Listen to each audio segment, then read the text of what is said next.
August 13th, 1899, Volume 2. Jesus assumes the image of Luisa. He continued to make himself seen this morning, for just a little, always threatening to send chastisements. And as I would go about praying him to placate himself, he would escape me like a flash. The last time he came, he made himself seen crucified. I placed myself near him to kiss his most holy wounds, doing various adorations. But while I was doing this, instead of Jesus Christ, I saw my own image. I was surprised, and I said, "Lord, what am I doing? Am I doing the adorations to myself? This cannot be done." At that very instant, he changed into the person of Jesus Christ, and he told me, "Do not be surprised that I have assumed your own image. If I suffer in you continuously, what is the wonder that I have assumed your very shape? Besides, is it not to make of you an image of myself that I make you suffer?" I remained all confused, and Jesus disappeared. May everything be for his glory, and may his holy name be always blessed. August 13th, 1921, Volume 13. Sadness does not enter into the divine will. The divine will contains the substance of all joys and the font of all happinesses. I was feeling very afflicted, and my lovable Jesus moving in my interior told me, "My daughter, courage. I do not want you afflicted, because for one who lives in my will, the smile of heaven, the contentment of the blessed, the peace of the saints, caress the whole of her being. My will contains the substance of all joys, the font of all happinesses, and one who lives in my will, even in sorrow, feels pain and joy, tears and smile, bitterness and sweetness, kneaded together within her. Contentment is inseparable from my will. You must know that as you think in my will, as you speak, as you work, as you love, and so forth, you deliver to my will as many children for as many thoughts as you make, for as many words as you say, for as many works and acts of love as you emit. These children multiply to the infinite in my will, and go around throughout heaven and through the entire earth, bringing new joy, new glory, and contentment to heaven, and new grace to the earth, going through all hearts, carrying my sighs, my moans, the pleas of their mother who wants them saved, and who wants to give them her life. Now these children, birthed from my will, in order to be recognized as my children, must resemble and have the same manners of the mother who delivered them. If they look sad, they will be put out of heaven, being told, "Sadness cannot enter our residence." They will not find their way into the creatures, because in seeing them sad, creatures will doubt that they are true legitimate children of my will. Besides, one who is sad does not have the grace to creep into others, to conquer them and dominate them. One who is sad is not capable of heroism, and of giving himself for the good of all. Many times these children are aborted, dying during labor, without coming out to the light of the divine will.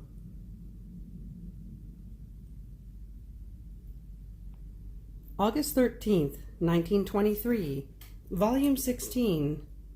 The Fiat Voluntas Tua had its beginning, origin, and seed in the celestial Mama. This plan of the human will in the divine was realized by Jesus, and now through Luisa he makes it available to human creatures.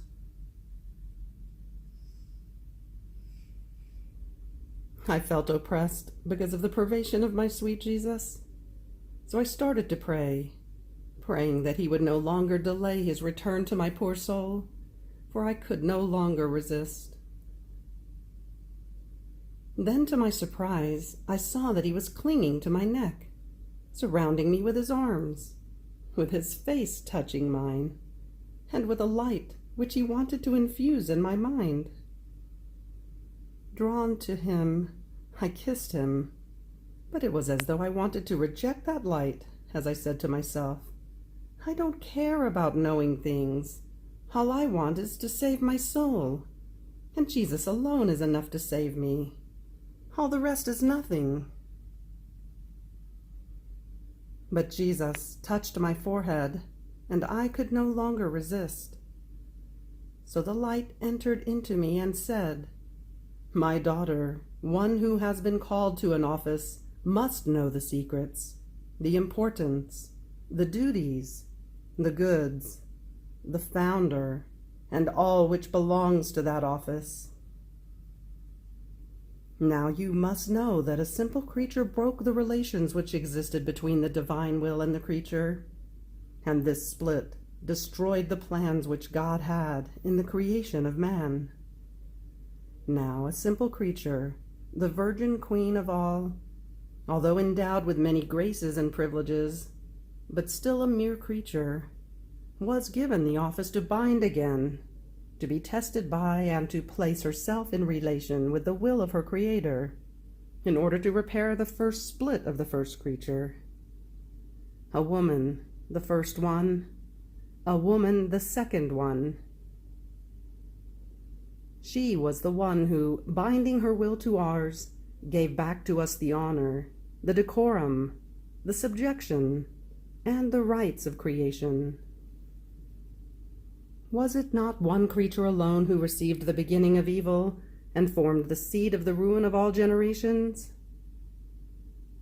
In the same way, this celestial creature alone received the beginning of good.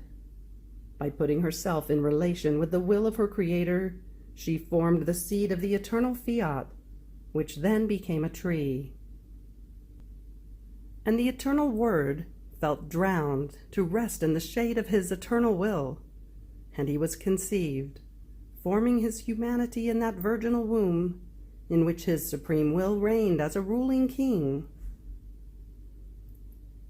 Do you see, then, how all goods come from my supreme will, and all evils enter the field when the creature withdraws from the divine will? Had I not found a creature who had my will as life, and who placed herself in relation with me, with those bonds of creation wanted by me, I would not have wanted, nor would I have been able to descend from heaven to take on human flesh in order to save man.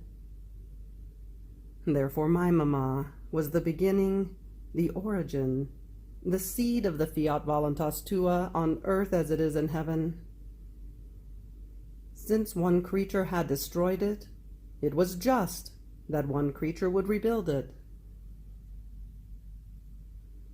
And since my humanity never separated from my divinity, upon this seed of my own will, which I found in my divine mother, I formed the great plan of the human will in the divine will.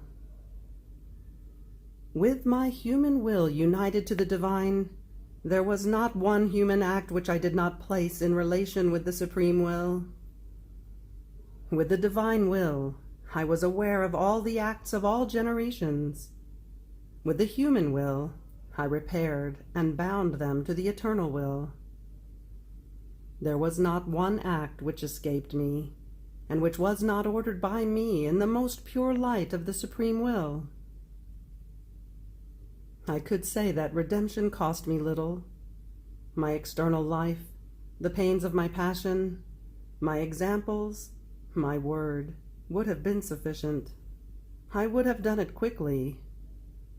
But in order to form the great plan of the human will in the divine, to bind all the relations and links which had been broken by it, I had to place all my interior, all my hidden life, all my intimate pains, which are far more numerous and more intense than my external pains, and which are not yet known, It is enough to say that I impetrated not only forgiveness, remission of sins, refuge, salvation, and defense in the great dangers of the life of man, as I did during my passion, but the new rising of all his interior.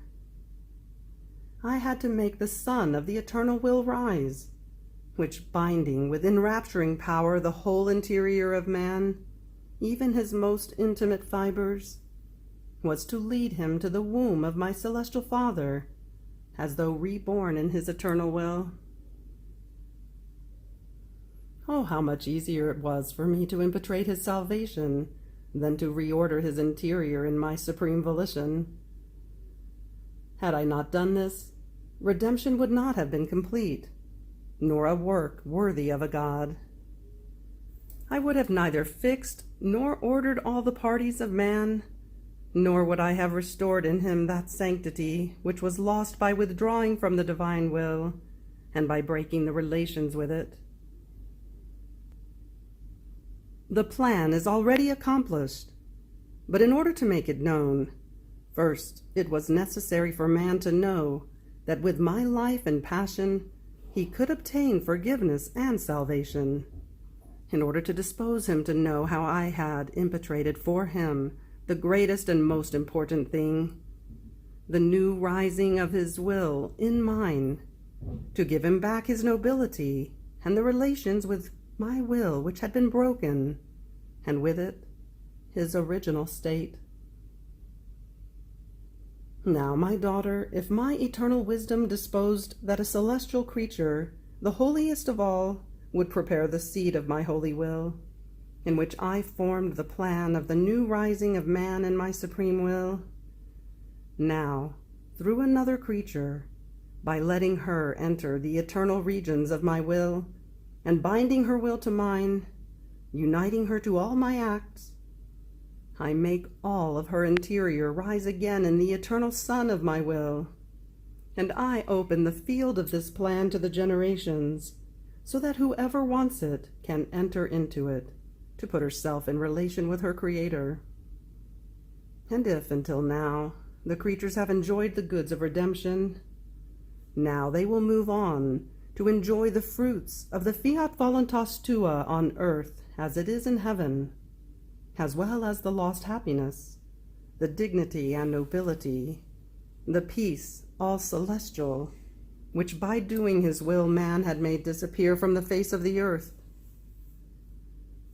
Greater grace I could not give him, because by placing him again in relation with my will, I give back to him all the goods with which I endowed him in creating him. Therefore be attentive, since this is about opening a large field of goods for all your brothers. August 13th, 1933, Volume 32. Delirium and divine passion of the divine volition in wanting to live together with the creature. Its new act and the divine painter. What it means to live in the supreme volition. I am always returning into the arms of the divine will. It seems that it yearns to have me always with itself in order to give me its continuous life, and I yearn for it in order to receive it. Without it, I would feel the earth lacking under my feet, the heartbeat lacking in my heart, and I would suffer a tremendous hunger, without anything else that could give me even one crumb in order to satisfy my hunger. O divine will, let us live together if you want to make me happy and be able to find in me the happiness of your same life. But while my mind was lost in the Fiat, my beloved Jesus, making me his brief little visit, told me, "My blessed daughter, I could say that it is a delirium, a divine passion of my will that wants to live together with the creature, seeding this in order to have the human littleness. But do you know why? You must know that my divine volition always has ready a new act to give to the creature.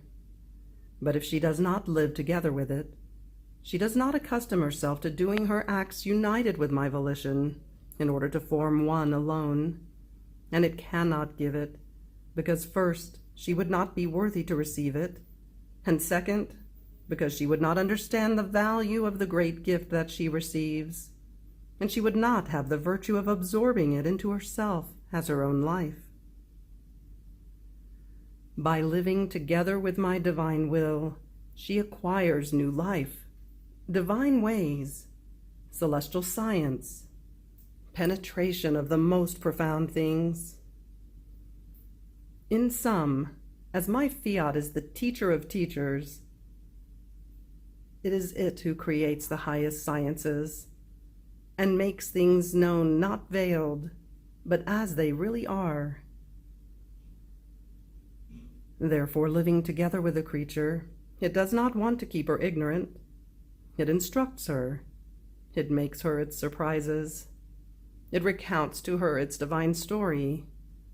And this transforms her and renders her capable of receiving its new act that my volition wants to give her. And in every act that the soul does united with it, she acquires a new prerogative of divine likeness.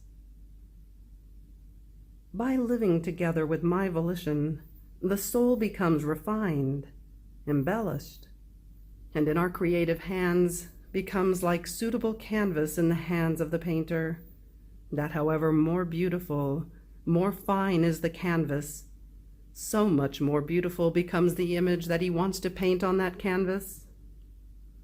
It seems that his brushes and his colors acquire more art, are more skillful, even more because they make the colors come alive over such a very fine canvas. In fact, because it comes alive, the canvas changes in image and acquires such value as to render itself admired by who knows how many people. Now my will is more than divine painter, and it never tires of giving new beauty, sanctity, and new science. And it remains waiting for an act done together with it in order to enrich it, in order to make itself known even more, and to make use of its divine brushes, in order to elevate her to such height and rare beauty as to make her be admired by who knows how many generations, in a way that all will call her beautiful. And one will feel happy who has the good of looking at her, at all the new acts received by God in virtue of what she has worked in my volition. They will extol her, and singing her praises, they will make her known as the most beautiful work of my divine Fiat. Its wanting to abase itself to living with the creature, its divine delirium, is a sign that it wants to do great and, worthy of its creative power, things with her. Therefore, living together with my Fiat is the greatest fortune, and must be the delirium, the vehement passion and ambition of everyone. After this, I felt inside of me, and outside of me, the murmuring sea of the divine Fiat. Oh, how sweet, gentle is its murmur. It murmurs and it speaks. It murmurs and caresses its beloved creature. It murmurs and kisses her, and clasping her in its arms, it tells her, "I love you and I ask for love."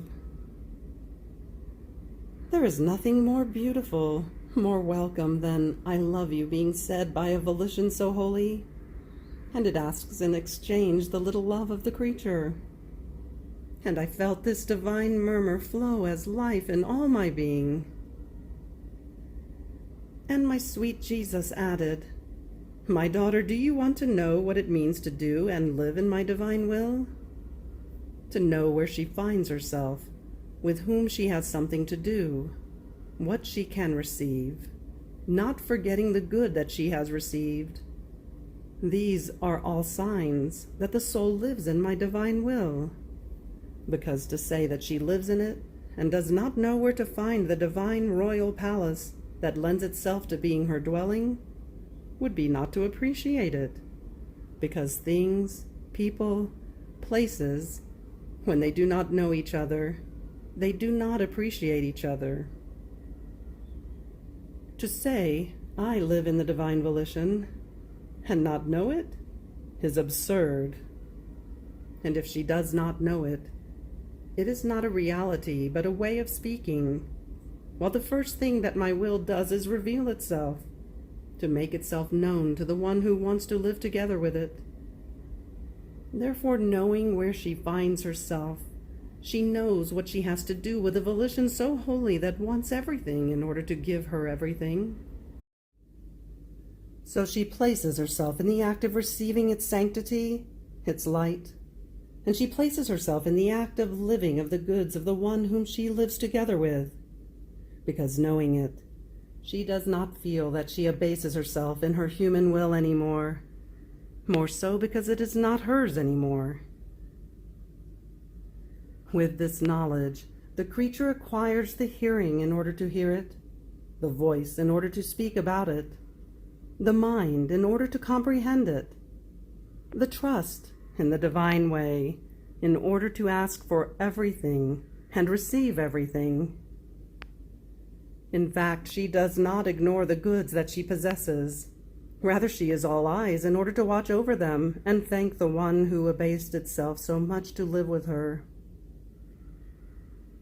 Now, if someone will read these lines that I have made you write and will not comprehend what was written, and wondering, will place in doubt a truth so sacrosanct, and where the creature can reach by living together with my volition, it is a sign that she does not live with it.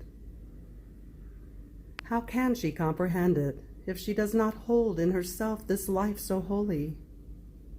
She has never tasted its delights. She has never listened to its beautiful lessons. Her palate has never enjoyed this celestial food that my will knows how to give. Therefore, they ignore what my fiat knows how to do and give. And if they ignore it, how can they comprehend it? When a good is not known, if they do not feel at least the dispositions of wanting to believe it, it brings blindness to the mind and hardness to the heart, and one can reach even to despising that good. But for the one who knows it and possesses it, it forms her fortune and her glory. She would give her human life in order to possess the life of my fiat and its goods that she has known. And knowing it, she is all ears in order to listen to it. She is all eyes in order to look at it. She is all heart in order to love it. She is all tongue in order to speak of it. Rather, she would want to have who knows how many tongues in order to say the good that she knows, the prerogatives of the one whom she possesses as life, because hers is not enough for her to be able to say everything that she knows. Therefore, when I want to give a good, a gift, especially the great gift of my will as life in the creature, the first thing that I do is that of making it known. I do not want to give light and place it under a bushel as if she would not have it, nor do I want to give my gifts in order to hide them as though buried in her. What is the use of giving them? And if she does not know them, how could the poor creature correspond to me, love them, and appreciate them? If I give, it is because I want that we live together, and united we enjoy the good that I have given her. Rather, your Jesus acts as vigilant sentinel in order to watch over what I have given to my beloved creature. So to know means to possess. To possess means to know. For one who does not know, the truths render themselves difficult and without life. Therefore be attentive and enjoy what your Jesus has given you and made known to you. End of August 13th. Fiat.